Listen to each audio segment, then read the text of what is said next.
right. Good evening, everyone, and welcome to the November 10th meeting of the Scio Township Planning Commission. Roll call, please. Brent, Here. Walsh, here, Moore, Here. Hyde, here, Culbertson, Here. Fletcher, Present. Kindle. Here. All right. Adoption of the agenda. Someone want to move? Move to adopt the agenda as written. Support by Fletcher. Any further discussion? All those in favor, please say aye. Aye. Any opposed? All right, the agenda is adopted as posted.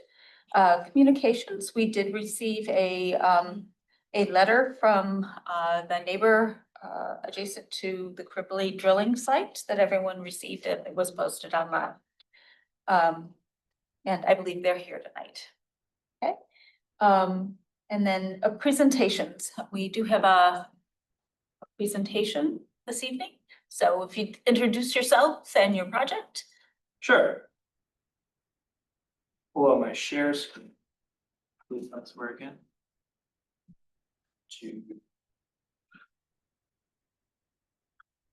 I pull up my full screen. That work good? You good? Okay. Evening, everyone. I'm Brooks Cowan with Pulte Homes. I'm here with Joe Score of Pulte Homes, as well as Matt Bush of Atwell Engineering. Tonight, we're here to talk about our proposal for Ember Grove. I believe it's more of a discussion and feedback type of night due to some noticing. So we'll be able to take some feedback and move forward with that at the next meeting, which I believe is in December. So background on Pulte Homes, we are the third largest developer in the country. We're the largest home builder in the state of Michigan and typically involved with the process from entitlements through construction, sales, and the HOA process. So questions, concerns, we can deal with that with our staff throughout the development process. So I wanted to start out kind of high level with the master plan for Scio Township. On the left here, our site is located at the intersection of Jackson and Parker with I-94 to the north. As you can see, we are in the mixed-use office industrial portion of your future land use map within your master plan, and that section recommends approximately 4 to 8 units per acre, and it also talks about having a high-density residential within this area.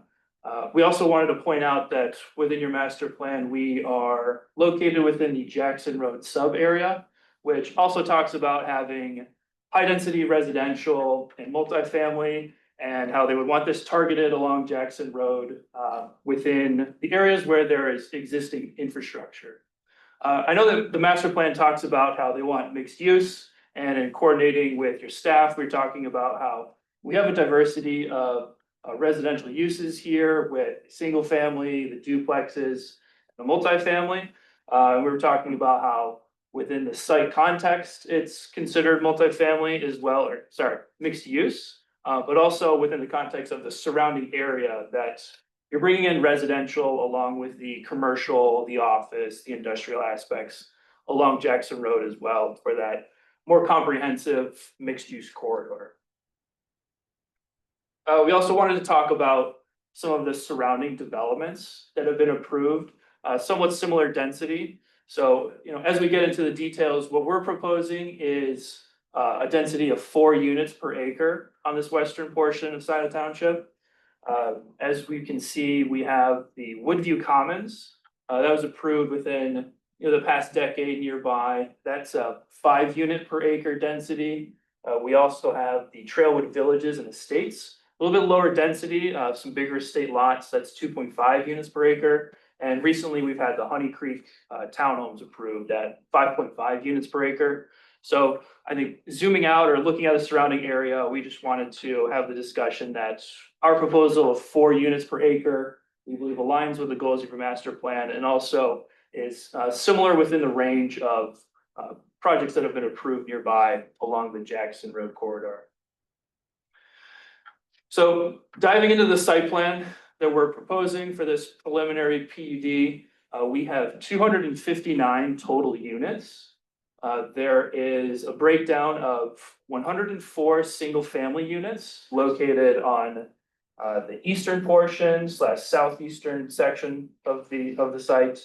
We have 96 duplexes located on the western portion of the site, as you can see, cut off by this trail here. And then we also have 59 townhomes in the northeastern section, as you can see here.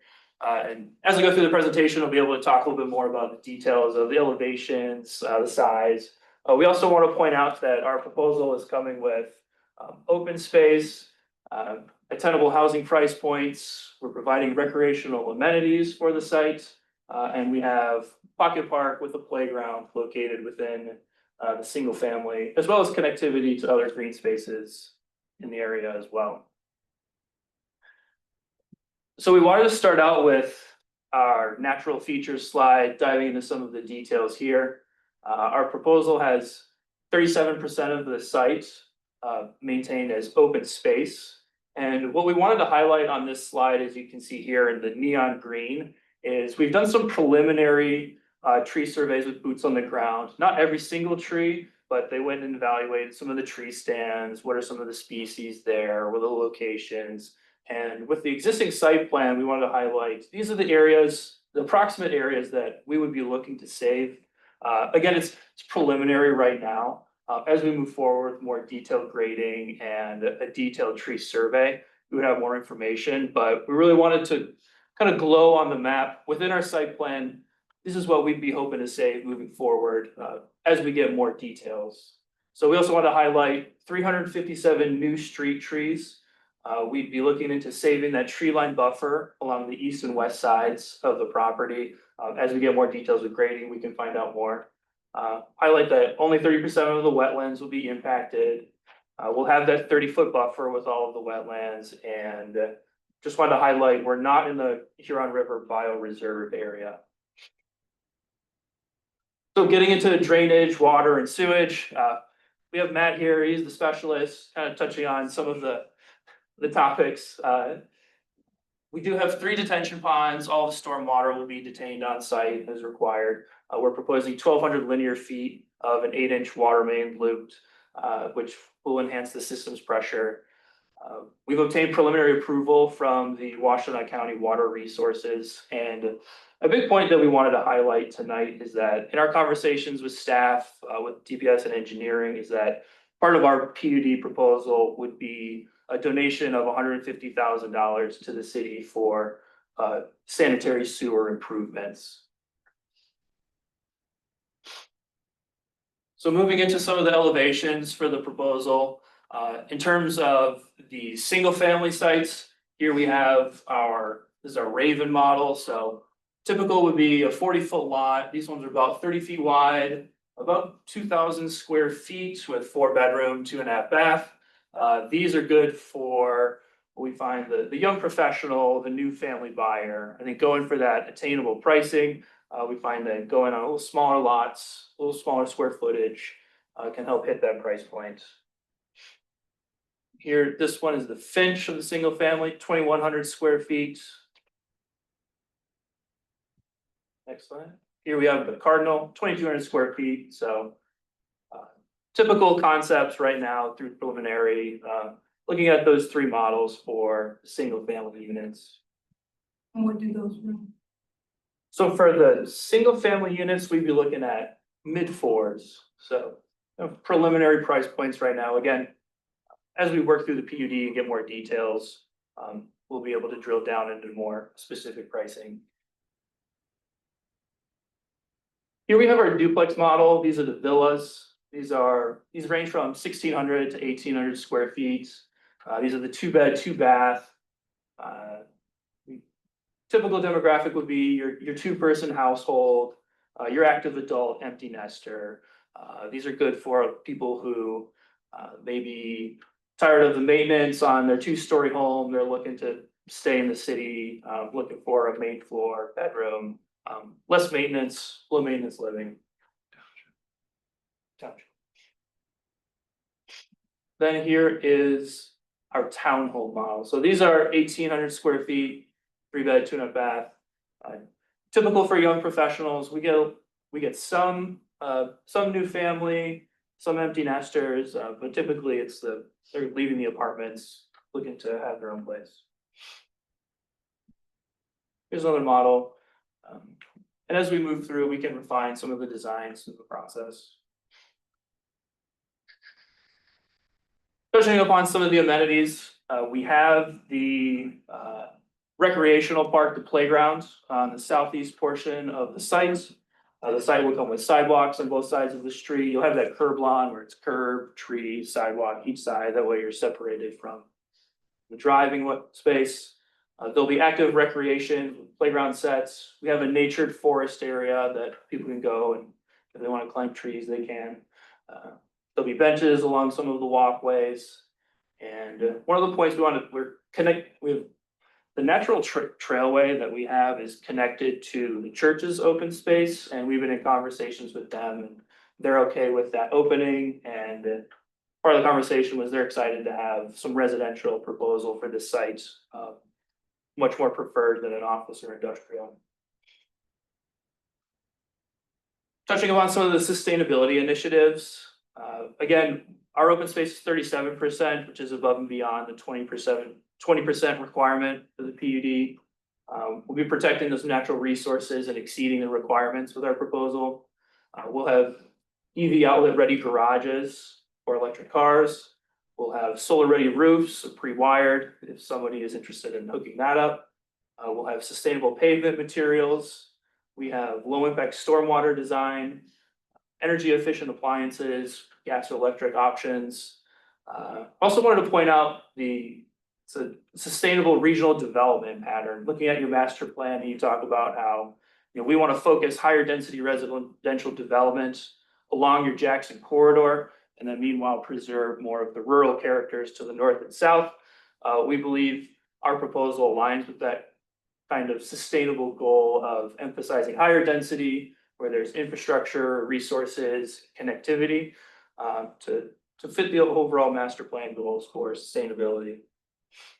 So wrapping things up, PUD recognizable benefits. We're looking at a diversity of housing. We have 3 different housing products for the townhome, duplex, the single family. We have 37% open space. We'll have water looping improvements. We have pedestrian accessibility. There'll be sidewalks throughout the interior, as well as new sidewalks along Jackson and Parker. We have a donation of land to Scio for improved roadway for that turning lane to enhance traffic. And finally, the regional sanitary sewer improvements of $150,000 donation. So, with that, I'll leave it to you with any questions and comments for us to move forward. Questions? This is just their presentation that there was an issue with the notification. So we're gonna treat it as a presentation and then we're going to have questions and answers and we're going to. Yeah. And we're gonna have our, Did you want? I just wanted to say, no deliberation, right? Because we'll have to save that for after we have our public hearing. questions and comments. Yeah, but. Yeah. I have a lot of questions, but should we hear Laura first? I'm not gonna provide a review. Okay. So go ahead. You talked about the open space, being 37%, is that what I think I heard? Sorry, road. Correct. And Laura, by the definition of open space in our ordinances, is that ungraded, or can it be graded as well and then be made open space or what?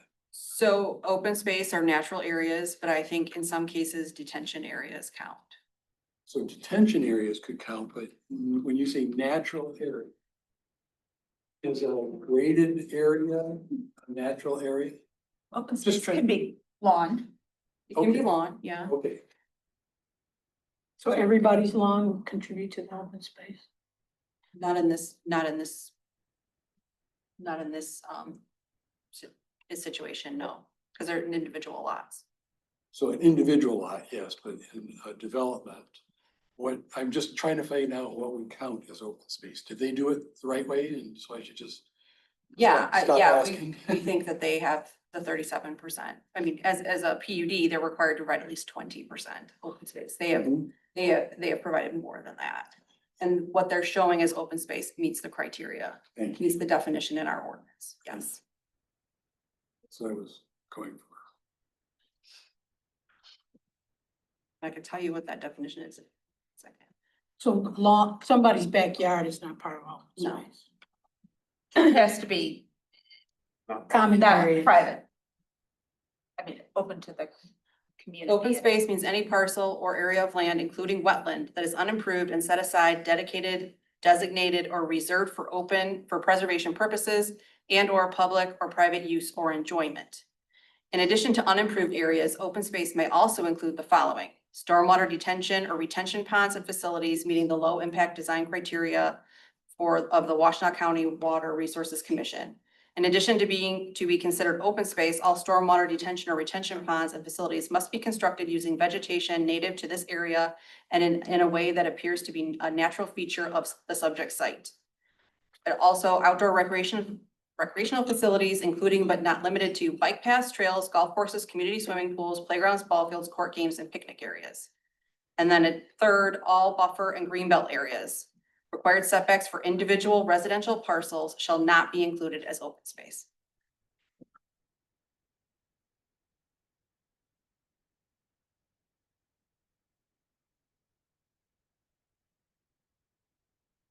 You done, Bob? Any other, Well, I have one other question. It had to do with the density calculations. It's based, 4 units per acre is for the whole thing, is that correct? Is that you? Okay, so. That's it, I'm done. Kim? So I, in looking at what you have there, I was wondering what in the upper left. What are those brown squares? Those are not housing units, right? When I'm Yeah. hovering my Right here. the mouse over, Mm-hmm. yeah, those would be the duplex villas. Oh, those are duplex villas too? Correct, Okay. correct. So, everything west of the, nature path, as well as this cul-de-sac is the duplex villas. Okay. And,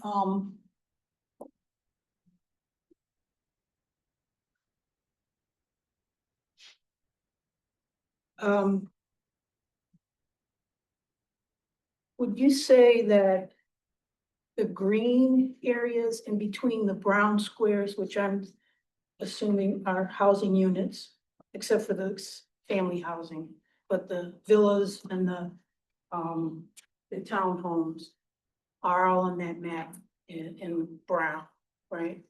Yeah, all of the housing units or the villas would be this darker brown, the Yep. townhomes, a little bit lighter brown, and then the single family lots are in yellow.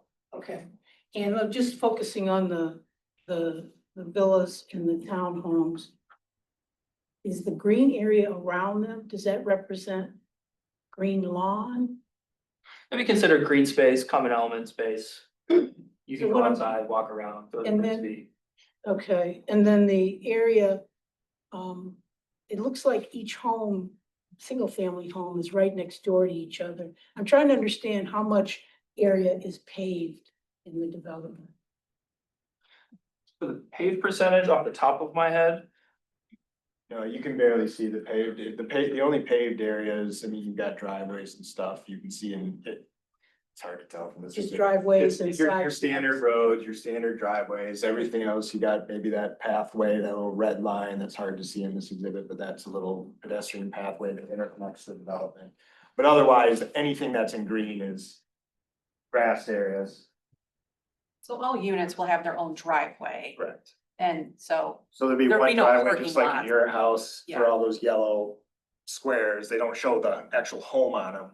That's the entire lot, the yellow squares, and then those little boxes in brown are the homes. And you can see the driveways and everything else in green is grass. So the reason I'm bringing this up is permeability. So that might be something that I'm going to be concerned about. Sure. And then where is the entrance? So also, we're looking at some of your drawings. It looked like there was,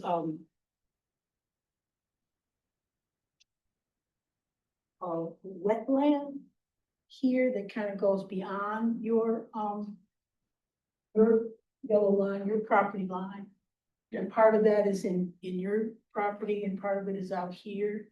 Correct. A wetland or a, Yeah, there's a wetland located in that area and flagged Okay. wetland C, and most of it's on the neighboring property, correct? okay, and that's something you're planning to preserve? We're impacting, I think, 30% of the wetlands site, but yeah, we're preserving that wetland in particular, that you called the attention there. Yeah, I heard Brooks say that about, I wanted to make sure that I wasn't misunderstanding what I was Yeah. hearing, so. Cause it was the same figure, 37%, so you're gonna affect, which means you're gonna change wetlands on the property. You're gonna take them out. We are currently planning to, we are currently planning to impact some wetlands, that's like, yes, that is. And But we tried to reduce. the amount impact of means impacts. fill them in. Fill them in, yes. All right, so I just Yes. wanna be clear about Yeah. that. And then I was trying to figure out how many entrances to this complex are there? Two main entrances. One would be off of Jackson Road, the southeast portion. And then one off of Parker Road. Okay. Kim, I have a question for you. How difficult would wave service be for this? Because it does go out to Parker, right? Yeah, the Jackson Road Connector. connector. So, that's a good question. I dare say, we're not looking for the wave to go in that complex, are you? Is that what? I mean, it's the idea of having residential in the sewer district and on the transportation line is to be able to serve residents, so there's an option there. So the buses are not huge, so I think they'd be able to get around, but I mean, I'm just going with what I'm seeing here. I don't know how big. But that, it would be good to investigate how that would happen.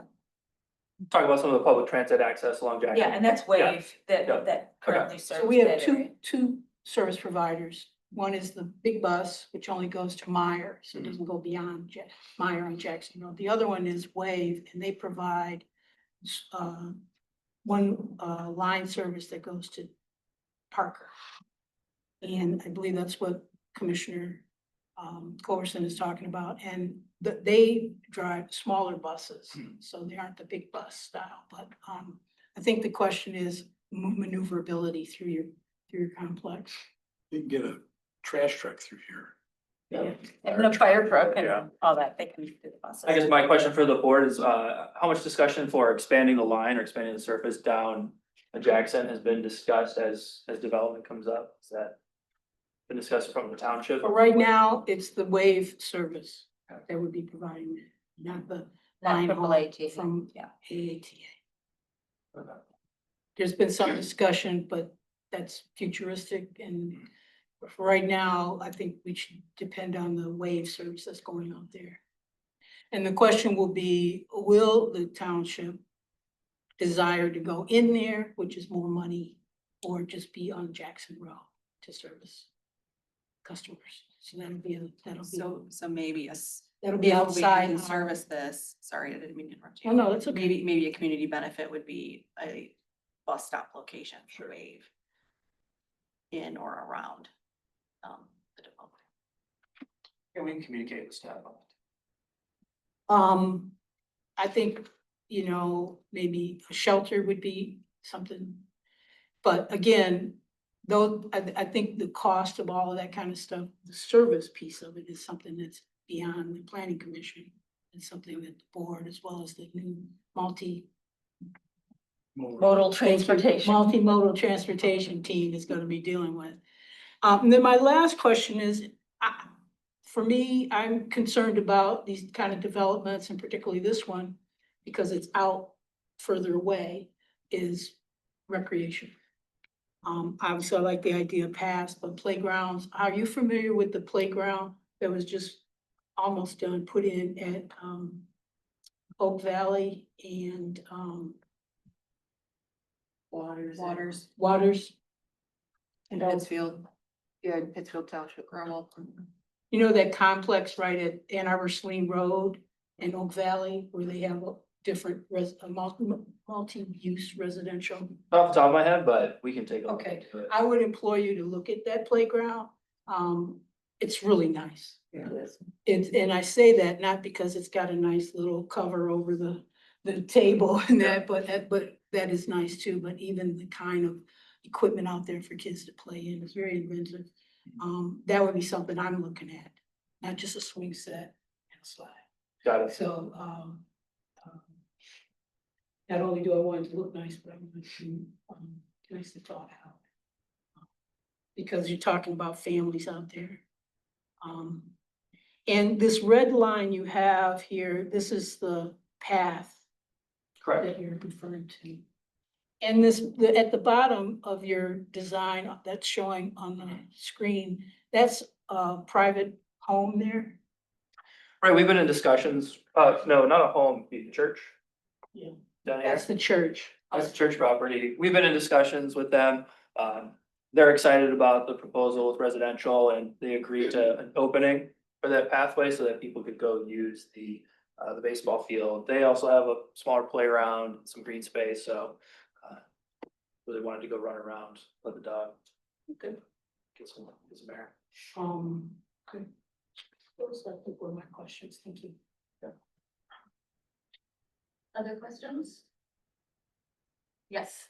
Thank You mentioned you were doing a donation of a left turn lane. Was my understanding that the roadway belongs to the county? That's not really a donation to Scio Township, just questioning. No, it's right away dedication to the county, Yeah, absolutely. okay. Donation to the school? No, they're putting in a left turn lane and they said it was a donation to Scio Township. It's not. We can make that correction. Thank you. Thank you for the heads up. It's most likely a requirement of the. Yeah, Road commission. yeah. Yeah. Good try though. That's why I'm here. You mentioned 1,200 linear feet of an 8-inch loop to enhance the system pressure. How does it enhance the system pressure? It's just, we're bringing water main down a couple frontages that aren't a part of our development and reconnecting it back into Jackson Road, so it enhances. Pressure in the sense, but it's more of just if the water main goes down in one area, the homes can still be serviced in another, so it's a loop connection for serviceability, reliability. So on your map, are you suggesting that you're coming off of Jackson Road where your proposed roadway is? You're coming in there and then you're taking it around your complex and bringing it down Parker? Correct, bring it down Parker all the way back down to Jackson across those properties, that is correct. I'm just curious, I don't understand how that improves Scio's pressure, water pressure. It enhances the system. I mean, we can have the utility director talk about. Yeah, I mean, you make a point of saying it enhances the system pressure. you have 2 points of connection to the main line on Jackson, to Okay. I mean, to an engineer, that is a benefit and improves pressure. We have 2 pressure connection points as opposed to 1. By the time you get to the end of the line, the pressure is reduced. We have 2 connection points, it's increased. But I think the improvements to the system as a whole, as far as having 2 points connection for serviceability and reliability is probably positive. But we're happy to discuss further with OHM and just our proposal. can I just, sure, what, it's my understanding that you were willing, is it the sewer system or the water system that doesn't go out to Parker I don't think either does. Either. either? And it's my understanding that you're willing to pay for that connection to run that service out to your complex. That is correct on the water main, the water main. Not the sewer. Water main along Jackson, so we are going across a couple parcels we don't approach, correct on the water main, the sewer. We're running sewer throughout the entire site, there is sewer out along the Jackson Road frontage. In talking with the utilities director and some other staff folks, we understood because we were asked to kind of explore more concrete benefits to offer up as a part of our PUD, and that was one of the eminent needs on the utility side. was that, there's some regional pump stations in the area. And there's a need in the relatively near future to upsize those pumps for the regional area. And so our proposal for a benefit as part of our PUD is, okay, we heard you. Here's they're still doing design on what best way to improve it, but here's the donation as far as our fair share. Another question, Yeah. how do you determine 150,000? That's our we generally know, we don't have all the details. OHM is still studying it and talking with them. That's our proposal as our public benefit, because we can't be told. That's our proposal as far as we understand generally how much pumps cost and generally how much.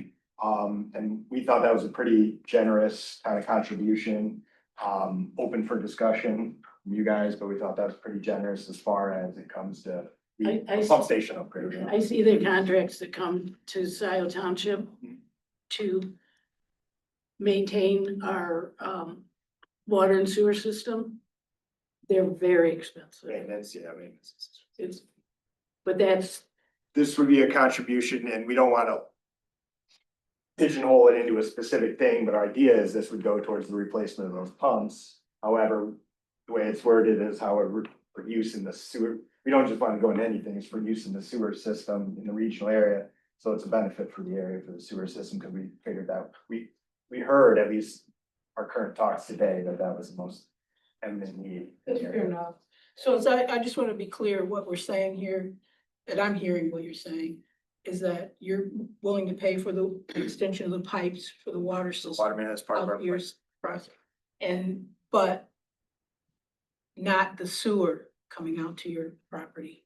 Sewers Sewer is already there. Oh, sewer's So already in addition there. to bringing the water around, we're also proposing at this time to contribute the amount of money stated for the sewer improvements in the area that we know you're gonna have to engage in the near future, talking to your director. So how did you come up with, what did you call it, regional, sub-regional? Because their system expands all the way to Wagner Road, so this might be just the tail end of it, but how did you determine? What did you say you called it, regional sub-area, something like that? Well, there's a pump station in the area Okay. that serves multiple properties out there, so. It doesn't sound like they're stipulating it, that it has to be at that, it's for sewer improvements, is that what, that's the general proposal? Knowing that there are some specific needs there, but. Okay, other questions? I do have one. Yep. I didn't see a tree survey, but there would have to be one for the official submission, correct? So there is, the landscape plan, it doesn't come till final, so as they said that they have provided some initial numbers, calculations, but until they have an idea of what's really gonna be graded, there's some change that's gonna happen, so. Will we see, you said final, but will we see the? It's a PUD, so we see the. So I believe the packet that you have has a kind of a vegetation survey. There's some, they did a general kind of walk around, see what's going on. General walk around to see the different clusters of trees, make notes. They weren't out there measuring every single one. So as we go through preliminary, we'll be using that general vegetation tree stand. Then as we move on to final, then it's the formal landscaping. Then we have every single tree survey, a final grading plan, which gives us a clear idea. Well, that to say, yes, there will be one. They're absolutely close to doing, we understand. Just doesn't make sense at this early stage. So you know what you're gonna. Exactly. Anyone else? I have, but I've already gone. I just wanted to say, I appreciate the solar ready and, I wanted to ask a little bit, when you have the option of electric and gas, is that totally an all electric option for folks? And the reason why I say that is, both the county and Scio Township have a community-wide carbon neutrality goal of 2035. So any units here that have gas won't meet that 2030 carbon neutrality goal. And so, you know, if people are having to, you know, replace a gas furnace and there isn't appropriate sizing for the electric panel, et cetera. So I appreciate giving some consideration to helping us meet our carbon neutrality goals with those units, which often means maybe a better than code envelope and infiltration so that heat pumps can be used instead of furnaces. You knew you wanted to say that. Did you have one last question? I did. What was it? Sorry, Kathleen has a question. go for it. Yeah, I'm looking at the adjoining property to the east. Those buildings look awfully close to the property line. And if I look at the drawings, I don't know, maybe we should just look at the setbacks for those buildings. It's pretty. So it is a 50-foot buffer here, plus the homes will be set back another 30 to 35 feet, so.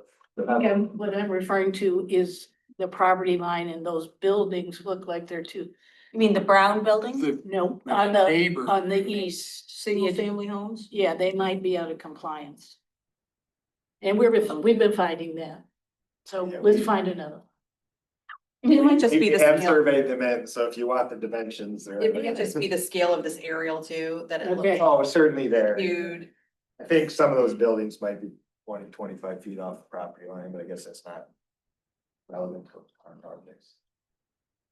No, I'm concerned about your homeowners, that they're looking at this building in their backyard. All right. I do have a question. Sorry. And I was reading your document and you're seeking a deviation for 2 stories for the townhomes, right? There's As a part of number. your PUD. They can have 2 stories. Can I Maybe do a 2.5. planner check on that? Thank you.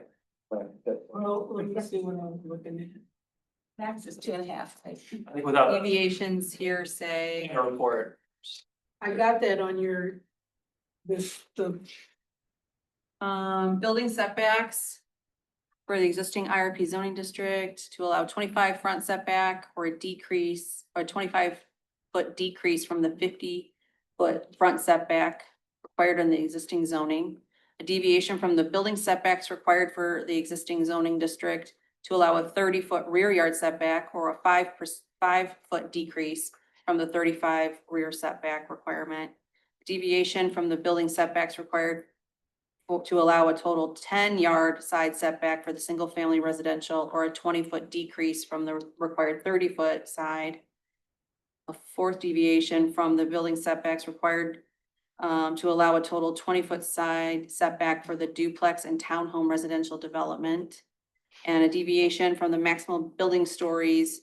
Oh, it's because the IRP district isn't a residential district. And so the maximum building stories for the existing IRP to allow a 2.5 stories for a townhome development or a 5.5 increase. So the IRP zoning must only allow a 2-story building. So yeah, I mean, if you look at your building heights as part of this, was right under this, it's a building heights and then there's an asterisk at you lay out family homes, townhome, duplex, and then it says asterisk, a deviation for increased townhome building stories is being requested. Right. But I believe that would be into is it the half story? It's a half story. Yeah, the half story deviation. So with the industrial 2-story.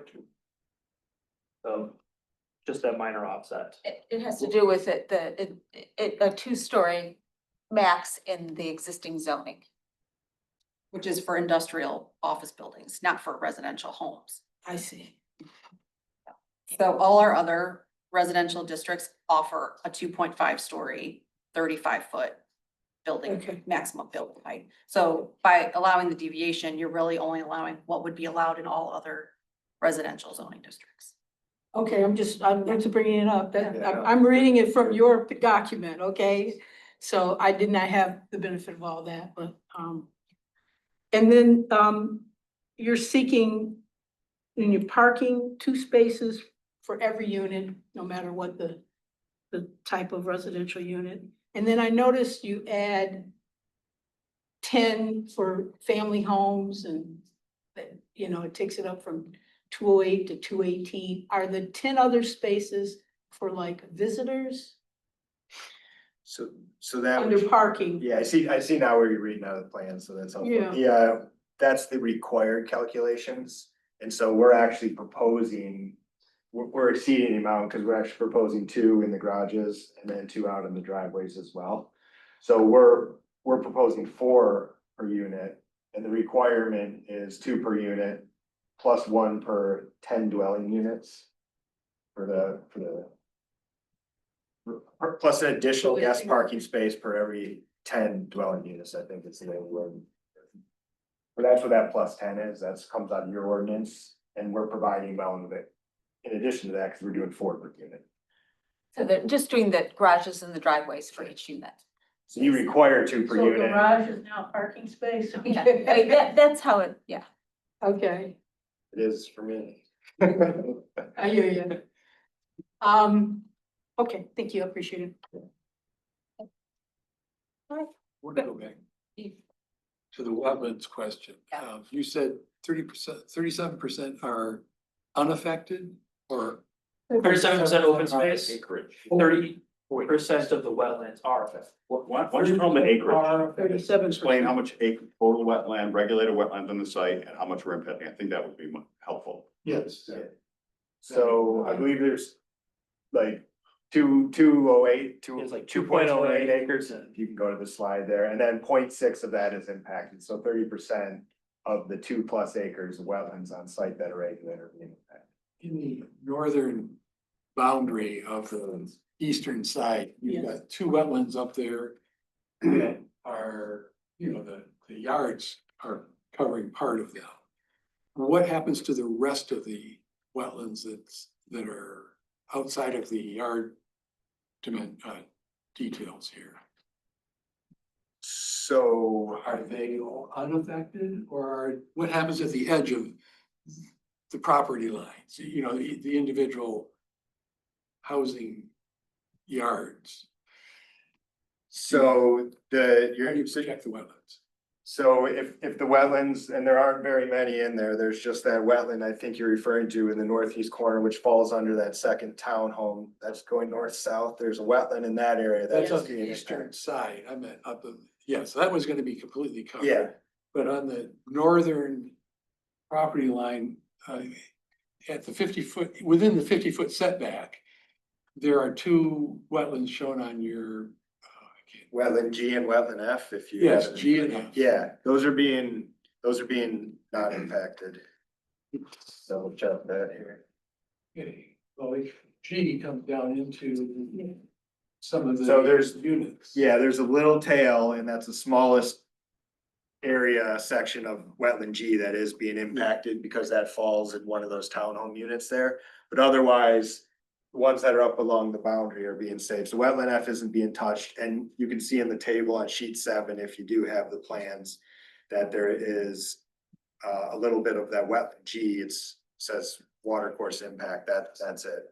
And I get that only some of it is affected, but what I was really leading up to was, how do you protect the rest of the wetlands that are being left alone? I mean,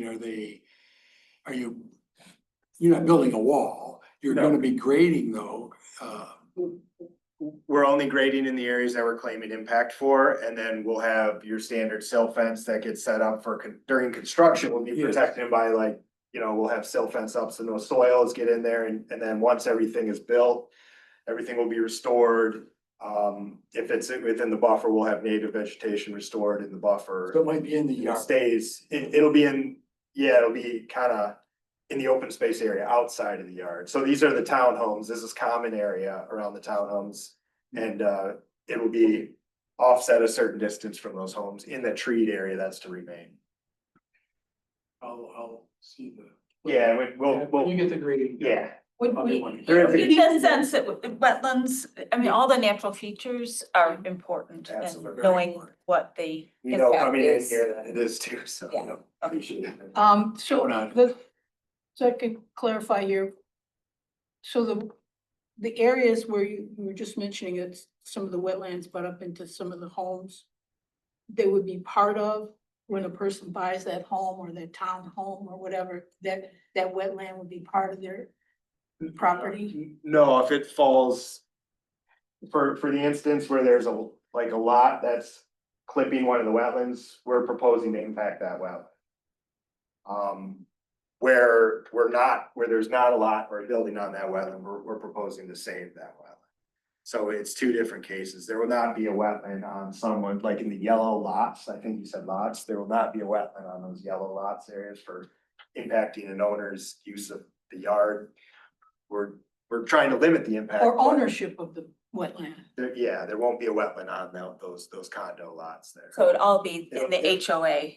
If there happens to be a wetland where one of those yellows, it'll be impacted, but we're trying to reduce the amount of impact by the placement. I did find a better sheet, so I'm seeing that detail now. All right, yeah, we'll get the full We'll get it. next time, yeah, of December, not the next meeting. Yeah, December 8th. All right, we'll see you on meeting. Thank you very much. Thank you very much. Thanks. Thank you. I would just like to say I'm very happy to, I've heard about this project, the little bit I've heard. I was glad that there was interest in this. I'd like to see residential rather than some commercial. Good to hear. All right, Thank you for your So- time. thanks again, and we're moving on to a public comment. And we do not have any public hearings this evening, so this public comment and the public comment at the end of the meeting are opportunities for anyone here or online to address the planning commission. And we'd like you to limit your oral presentations to 3 minutes unless you're a representative of a group. And we typically start with those in Township Hall and then move on to anyone online. So is there anyone in Township Hall that would like to address the planning commission on any matter? So we sent you a letter, Yes. which you've all read, I guess. I have. Um, Yeah, if you'd like to come up Sure. and there's a sheet to sign in on, and yes. um, I can give you- what, Do we say our names? Yeah, please. Yes, please. My name is Amy Walsh, John Baird, and we are residents at 8384. We're in the adjacent property, residential property to Cripley's. We've been neighbors for 30+ years.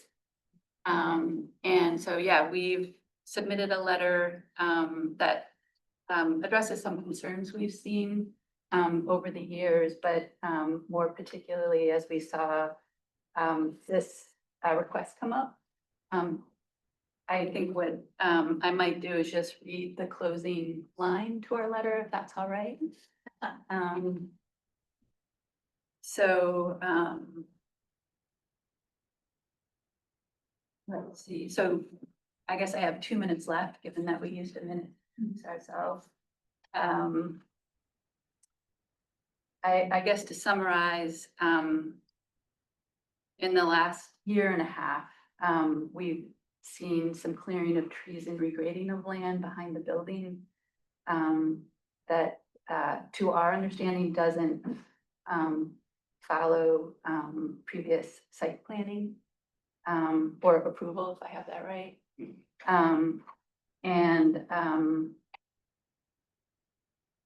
That there have been some changes that appear to have been completed prior to formal review. And that there was an original 2004 site plan that we thought was well considered, balancing business needs and environmental impact. And the recent, what we think may be unapproved work has, in our view, undone much of that thoughtful planning. We're not actually opposed to the addition to the building that was originally, I think, approved. The But expansion. we never opposed the original Yeah. building or the addition in 2019, maybe. Yeah, and it's, has more to do with, at the time, I think the trust that we felt, we lost was, when we saw the addition of these large bay doors.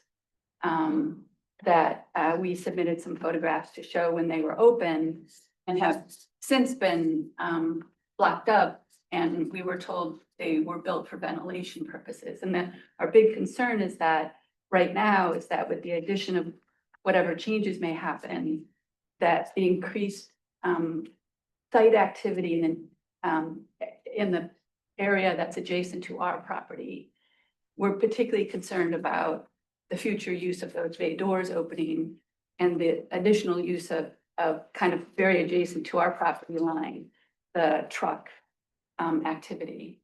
So we had, I think in closing, yeah, we just said basically, based on past experience, we are concerned that the North Bay doors could be reopened in the future. We asked that the site plan be modified to address issues noted above, potentially by moving activity areas away from the property line and adding hardscaping such as a wall to reduce noise and headlight glare. And I guess just in closing, John and I were talking last night, and I guess I want to express this to you, that you've been good neighbors and we don't oppose the changes. It's the particular changes to this area of the lot. So those are kind of. Now, so like sort of historically, in 2005, a group of you different from you, reached a conclusion that the land should remain permeable and preserved.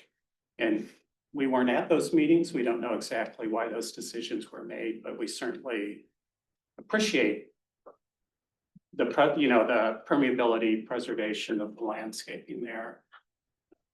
And admittedly, it's sort of self-centered because it gives us more peace, but I guess that's all. Thank you Can very I much. ask them a question? Oh, yeah, a question. Just a on very that. short, brief. Where is your home located? Are you east, I guess it would be, east of the back of the building? Southwest. We are- The best way to figure that out would be to look at the aerial views from Google Maps. Yeah, So you can see our house to the right in the upper image. okay, so We're on you're in the Chelsea north side. Yeah, yeah. Okay, all right. And then you've got these, but you can see sort of the direct effect from our primary entrance. Kind of the place where we're at a lot.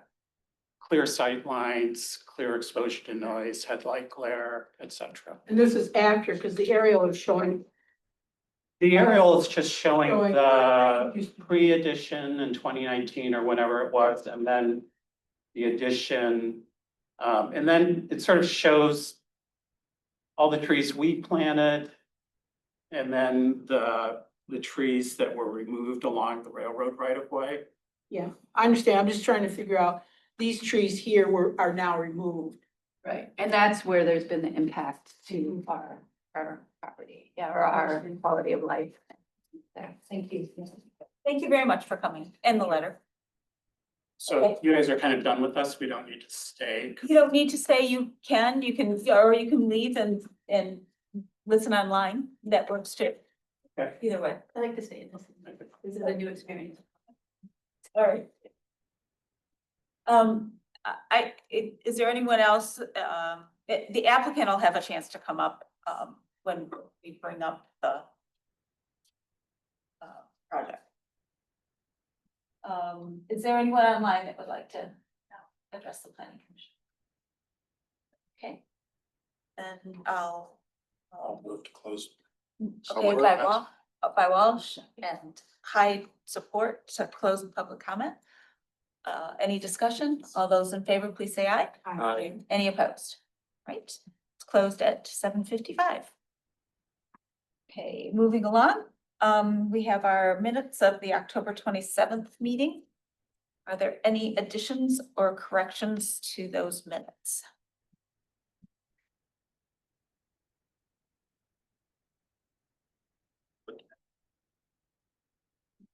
Move to adopt the minutes as written. Move to approve. Okay, support by Moore. Right, any further discussion?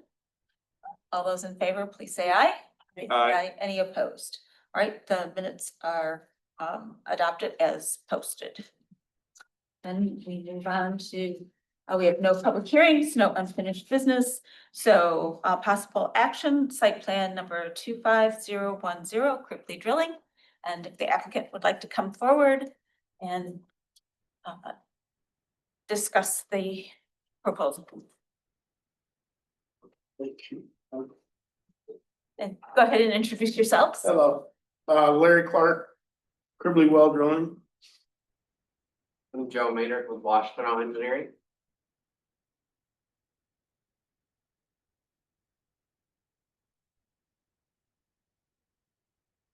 So, well, as you know, we're here tonight to go over Cribley Drilling and change to the site plan to add in some basically storage area space and to provide mitigation for the trees that were removed. I do appreciate the letter from the neighbors, wish we would have had it a little sooner. So I don't know if we should probably go through and address a couple of those items with you. So first of all, we will say that the doors are permanently sealed on the property and there's no plan to, reopen those. And I believe we could probably state that on the site plan for the planning commission and the neighbors to have assurance that that won't be a case that they'll have to deal with later on.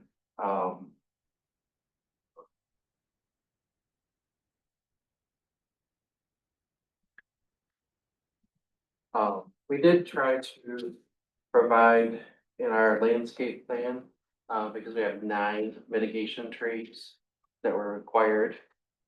We chose to use all evergreen trees and plant them in that back area, along that space. Seeing the photographs there, we may want to potentially consider adding some more, maybe arborvitae or something like that.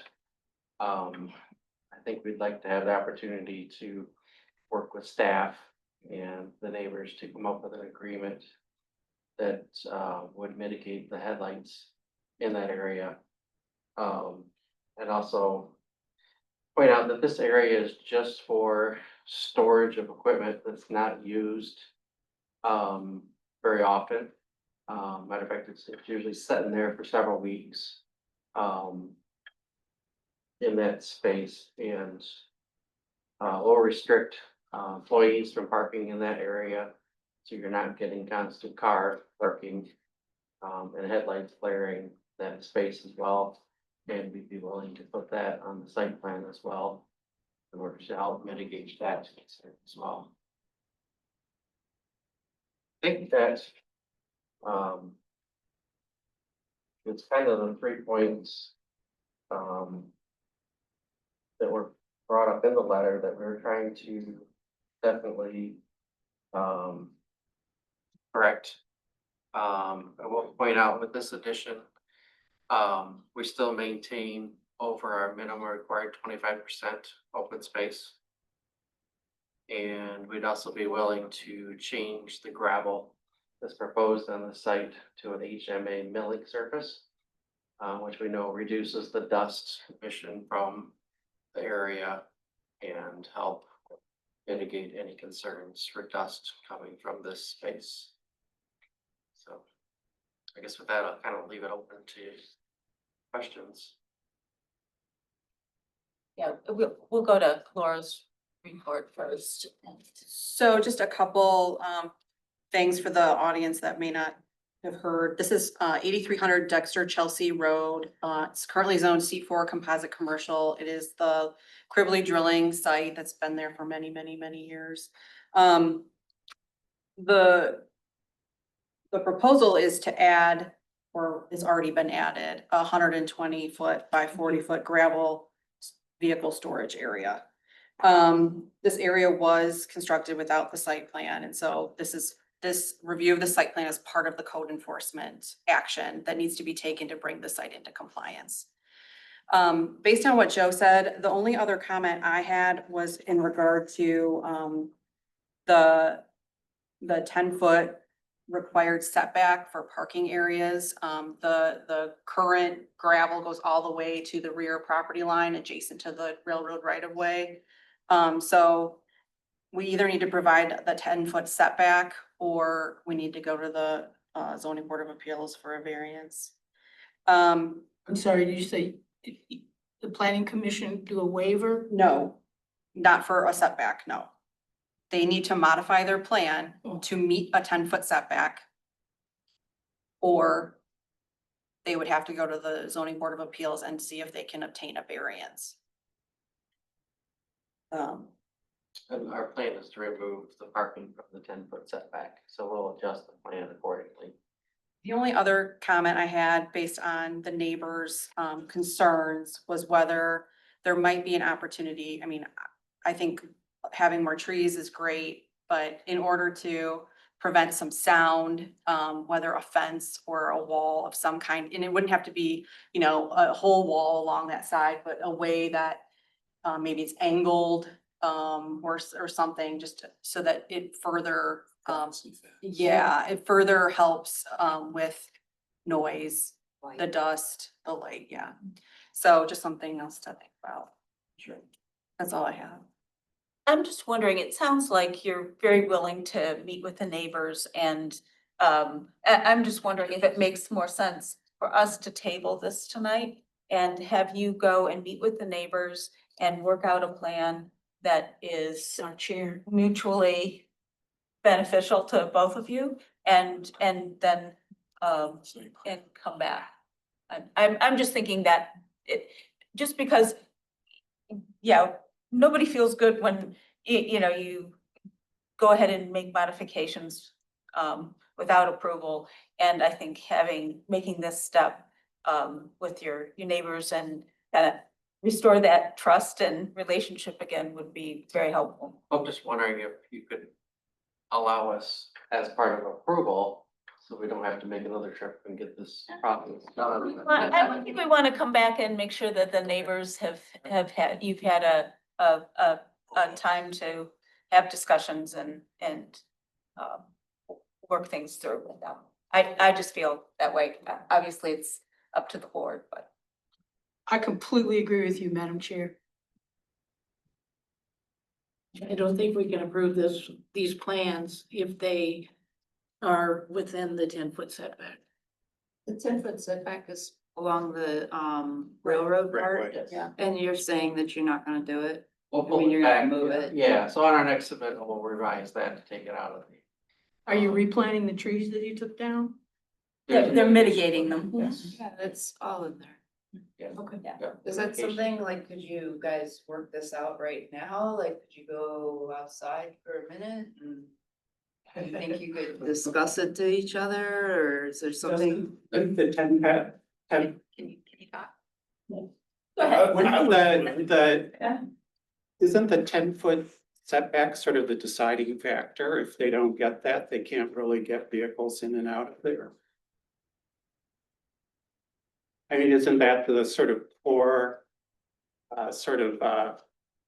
zoning planning thing? And by us talking, we just kind of short circuit all of that? No.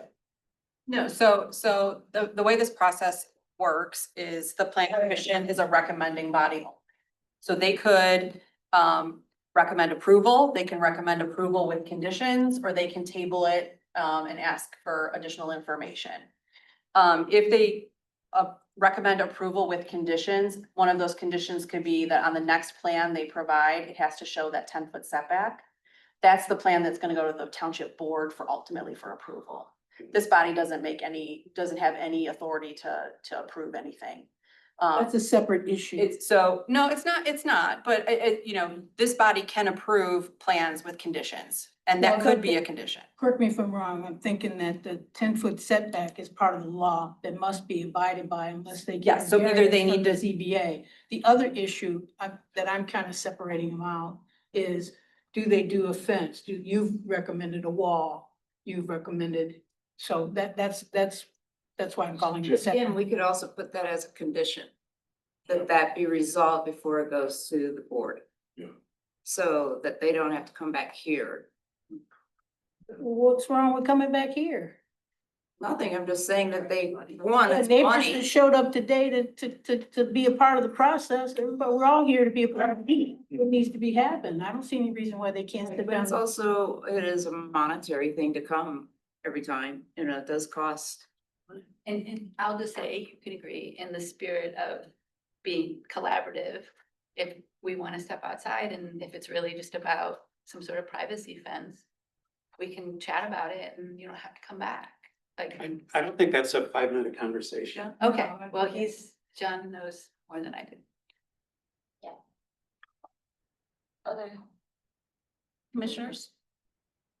I move that we table this item on our agenda, the Cribley drilling item.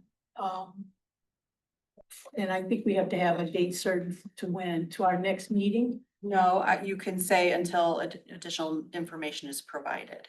until additional information. But I would comment, you could say the concerns of the planner, the concerns of the engineer, and the In neighbors' the concerns have been letter. addressed, so they have clear direction about what they're doing. All right. Shall I start from the beginning? Please. Okay, based upon the information received from the applicant and reflected in the minutes of this meeting. No, I think you only have to do The bottom one. Okay, move to table the site plan number 250101010, Cribley Drilling, to allow the applicant time to address the following items. Concerns noted in the Township Planners Review dated October 20th, 2025.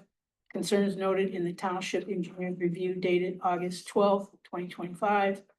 And so that the neighbors, Mr. John Baird and Amy Wash, have time to meet with Mr. Clark of Cribley Drilling to go over some of the concerns as detailed in their letter dated November 2nd, 2025. I'll second that motion. Any further discussion? Roll call vote, please. 1 second. Sorry.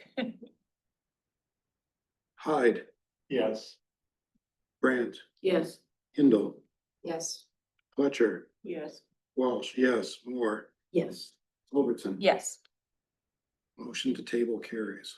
All right. Thank you very much, and thank you for being willing to work it out between you. Yes. I think that's right. Okay. Because I just have questions on, make sure we're meeting the ordinance. Yeah, so, why don't I email all of you tomorrow, come up with some times. Okay. Or, yeah, I'll do it tomorrow.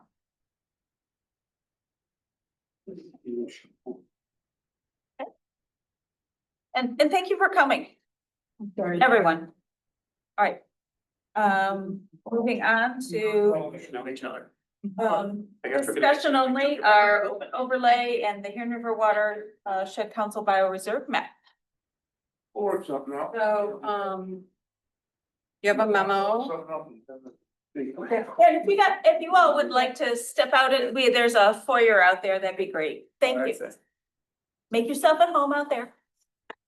So there's been some conversation, kind of recently, but it took a while to get this, map together, for the open overlay preservation map, which we thought was adopted, but maybe wasn't adopted and is part of the open overlay text.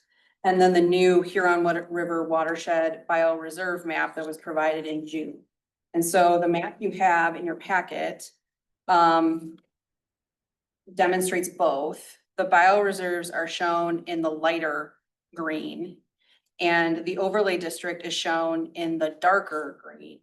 And the areas that are kind of that middle light green are the bioreserve areas that are within the open overlay district. So, and I provided in my memo, and we don't have to go through it all, some of the background about how the open was developed and some of the controversy that surrounded it at that time.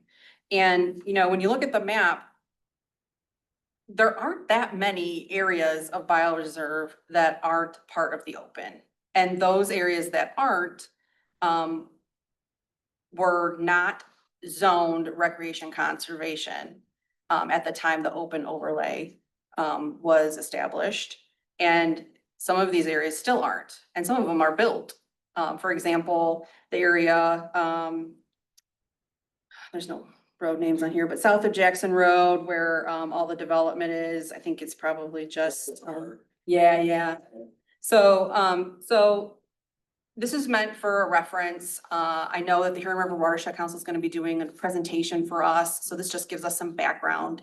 I think in the future, the near future too, we're gonna be looking at amending the text of the open so that it coincides, and we need to adopt a map of some kind. So this is really just meant for discussion and information purposes so that we can start thinking about how we want to move forward with those things.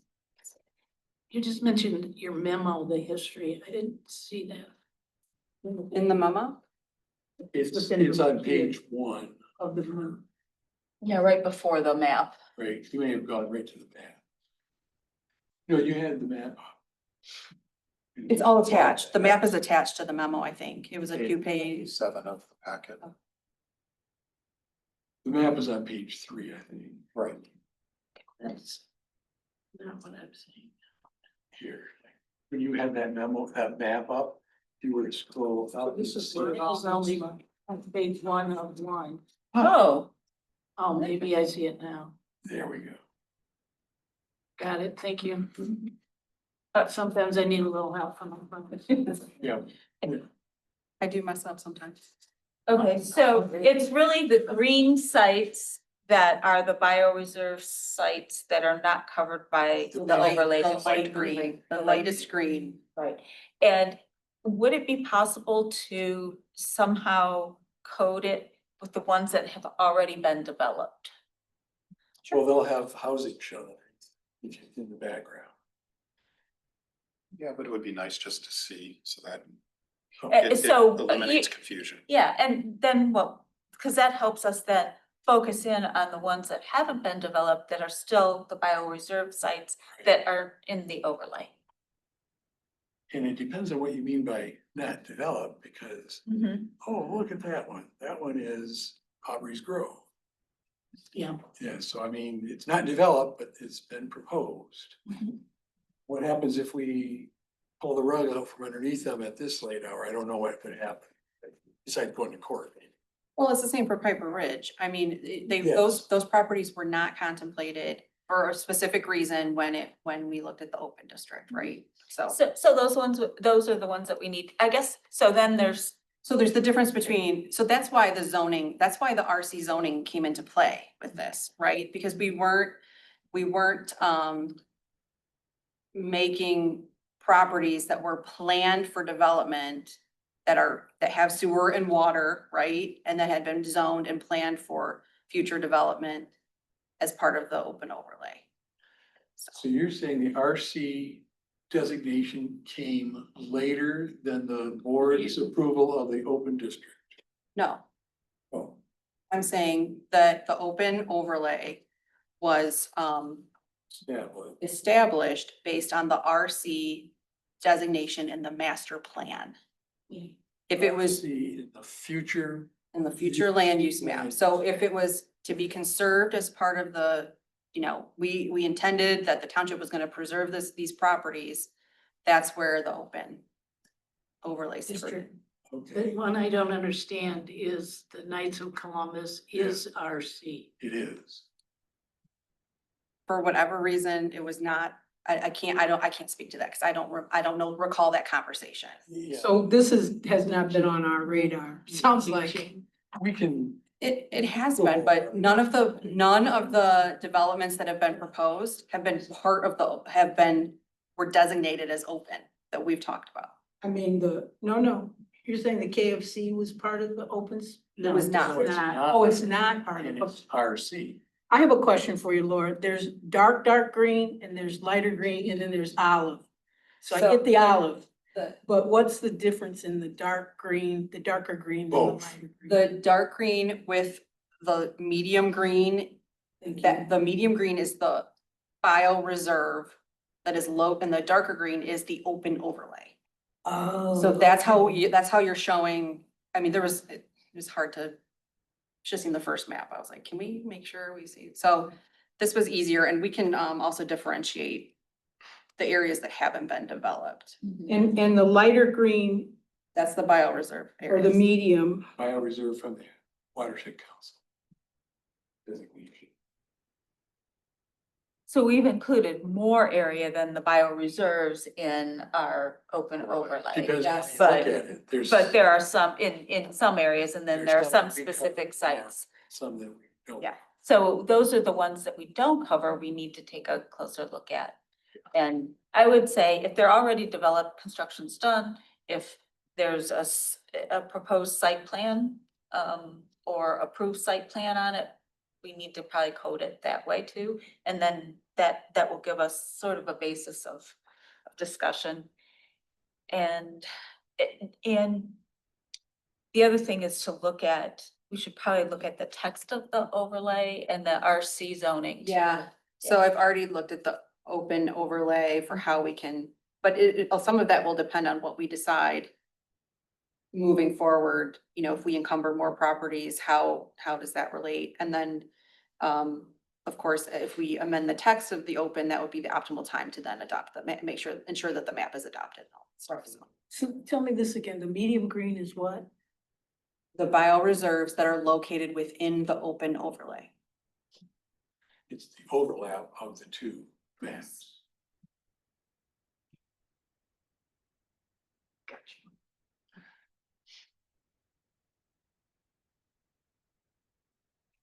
Is this something, this is the first time I've heard about this. Is this something that you're looking for us to?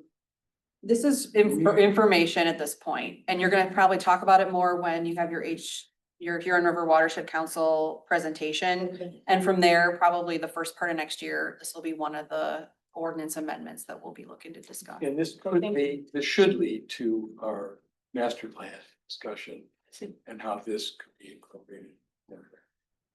Thank you for the background. Yeah. There's gonna be a lot more discussion later. And then I also gave people the link, because I thought it was, the information on it was very good, the link to the blue belt. And the criteria that they're using for the blue belt is, I think, really important. And it ties in perfectly with the Huron River Watershed Council. The language would support the the overlay, and the importance of these specific areas. So, all right. Anything else on this? Yeah, no, I think it's. Yeah. I have a dream. No, it's sort of a wishful thinking, and I don't think it's gonna go anywhere. But I was wanting to toss out that if we had I know how the open overlay map was developed. And it had to do with parcels and parcels that had 5% or 10% that were inside of the biodiverse. Well, all I'm trying to say is, we were going by parcels.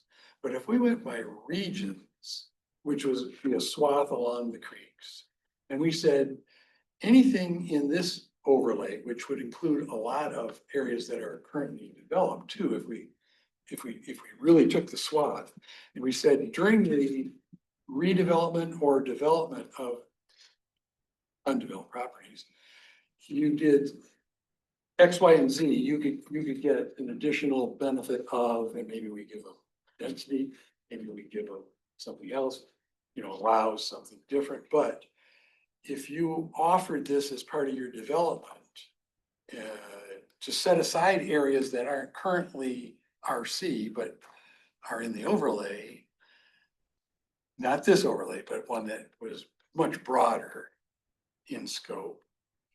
Perhaps we could drive development or redevelopment in a way that would enhance the biodiversity. Because that's part of the word open. It's preservation and enhancement of natural resources.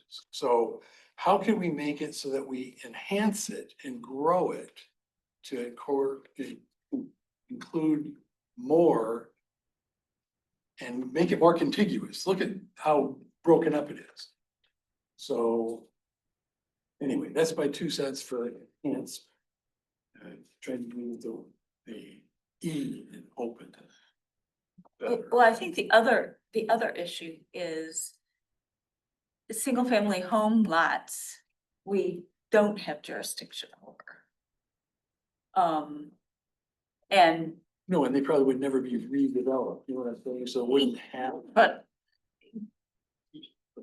I mean, you look at what the impacts of all of those single family home lots, putting fertilizer on their grass, yeah. all of those things. And I'm just wondering if there is if there is a process that we could use of information, letting people know how important the property that they own is to the Right. watershed, et cetera, et cetera. So Right. it's, Put it so- in that zone even, and how can you encourage them to do things that would be appropriate for the watershed?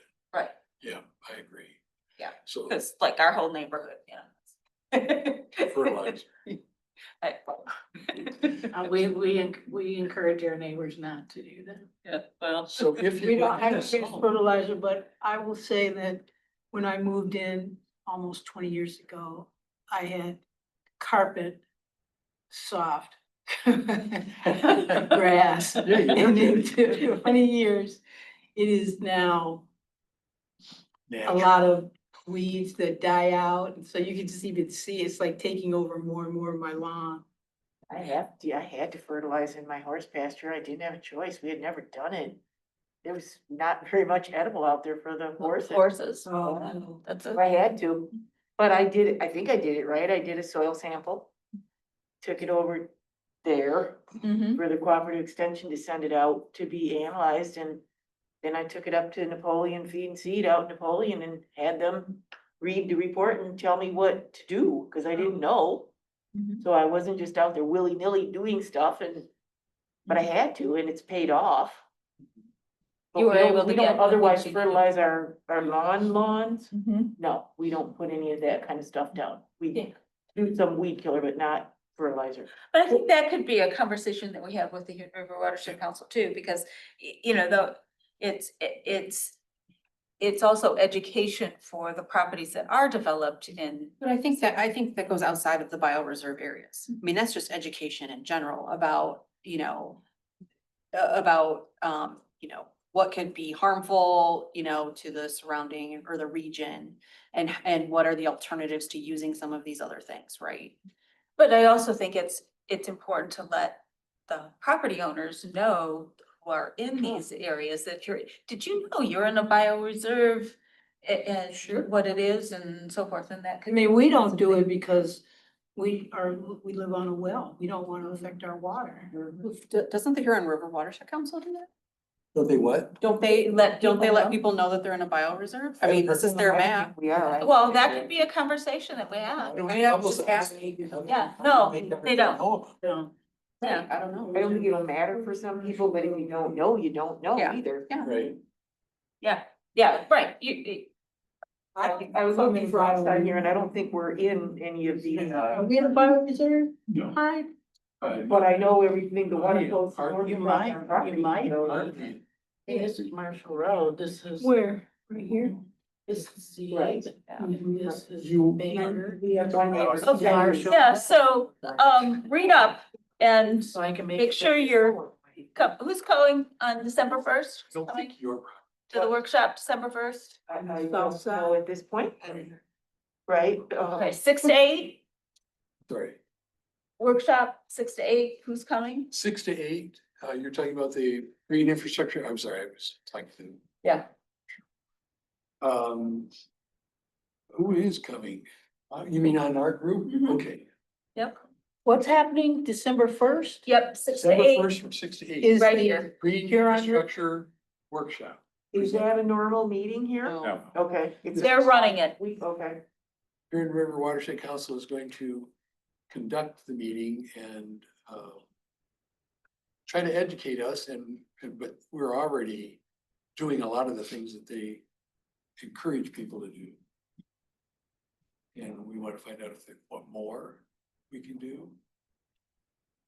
I'm coming Okay, to answer your question. You're coming? I had that in my notes. I forgot to put it in my calendar. all right, I'm putting it in my calendar. I will certainly be here if I can. okay. And And 6 to 8. From 6 to 8. Yeah. And they have been asking for names of people that they can interview. Kathleen has told me she would. I think, would you mind? that'd be fine. Okay, I think it's gonna be discussed tomorrow night. No, Wednesday night at the board meeting again, because I was in talking to our clerk. Okay. And she indicated to me that she would be willing to, but I think she wants to bring it up. So she was. Okay, good. So anyway, I'm trying to get the names nailed down. They want to discuss with people who are in the leadership roles, and that would, I mean, we are, but the board is really. And what we feel about the township's goals. If there's anybody else on planning commission. No, I'm wondering if it should also be Liz, the LPC chair. That's who I was talking to. I don't know why I'm forgetting our clerk's name. Oh, Jess. Now it's on record, yeah, so Jess is, she suggested Liz, Uh-huh. so, but that's, I hope, going to be nailed down Wednesday. So that I can give out names. And maybe do the same thing, who's coming? Because they really do want people in person, because it is more of a participatory workshop. And the public, Mhm. if you're in person, you can participate a lot better than just watching on Zoom. It won't be as useful to you unless you're in here. Okay, Rob? Would you ask Pam to publicize it too? Possibly if she's Yes. willing to.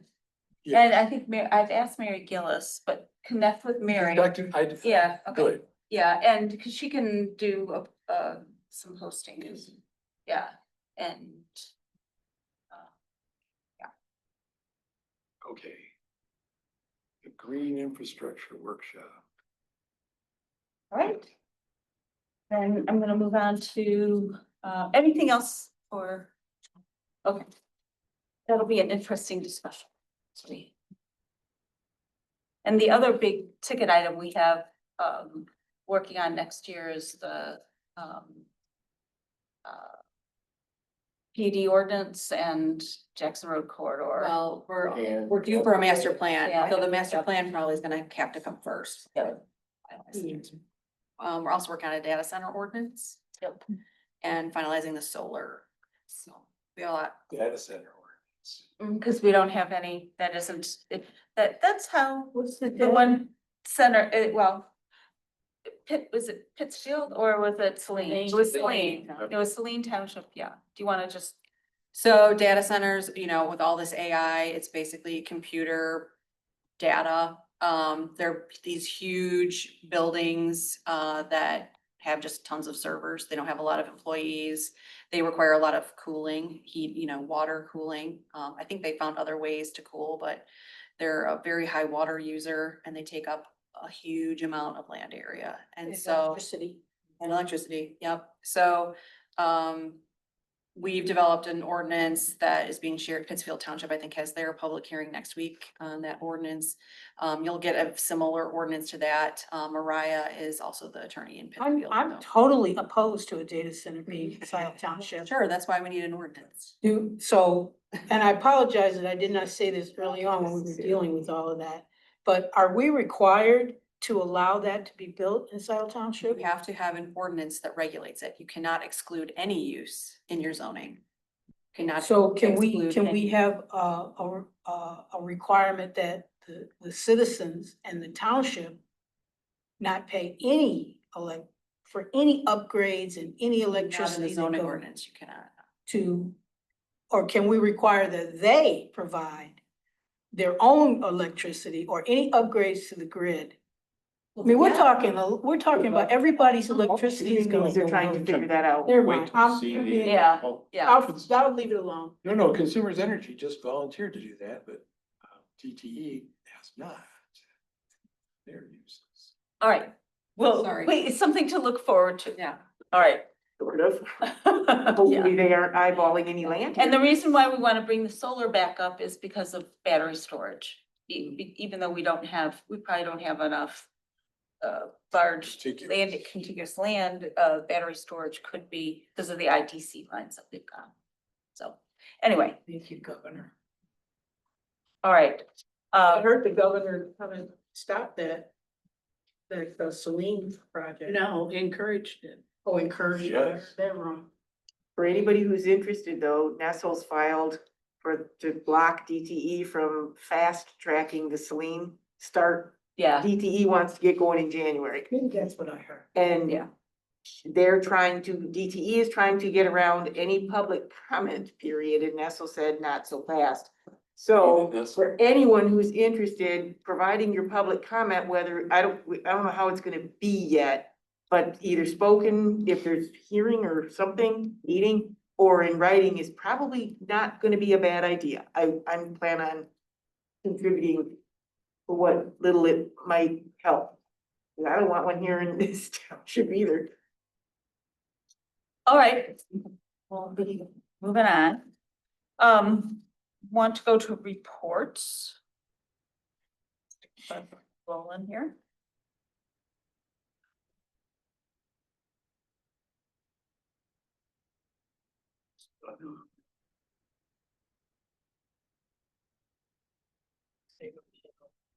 All right, OHM. We've got nothing to report tonight. And Laura, any additions to your report? Just that our next meeting is Monday, November 24th, which is the week of Thanksgiving. I will be attending via Zoom. We should confirm who will be here. Yeah, Mhm. who will be here? Oh, that's. 4 or 5. Okay, I think so. yeah, okay, we're good. Okay, So we do have a public hearing that evening, so. Already been 24. Okay, That's all I have. all right, thank you. Chair report, I think we've covered everything. I do want to say that if anyone wants to bring their composting in, we can open the compost bins, and we're up to 96 people that are participating. That's cool. That was ESTF. Yay. All right. Kathleen. you have the- The only thing I have to report is our finance director started today. Yay. She's taking tomorrow off. Could be smart. So is everybody. Good move. All right, CBA? Nothing to. No. Roads, LPC. They haven't met since we met last. They're meeting Thursday, I think. Yeah. And PPP? Yes, I don't have anything to add in the watershed council we've been talking about, so December 1st. Right. I should get the ESTF to come to that too. Western Washington Regional Advisory Group. Nothing, we're meeting Wednesday. Oh, good. Right? And Kathleen, thanks for covering the pre-app. I owe you one. No problem. It's in a bio reserve. It is. Oh, really? It's an open overlay. Oh, good luck there. Oops, no. All right. Anything else? Public comment. All right, public comment. That's, Nobody in the house. we are clear here. Anyone? Okay. Oh, Move to entertain. close. Okay, well, we'll give it to Hindle. All right, any further discussion? All those in favor, please say aye. Aye. Any opposed? We are adjourned at 8:35. That was Oh, that public was, comment. oh, sorry. I move to adjourn. Okay, Oh, we'll do that with Walsh and Fletcher. Any further discussion? All those in favor, please say aye. Aye. Any opposed? All right, we are adjourned at 8:35.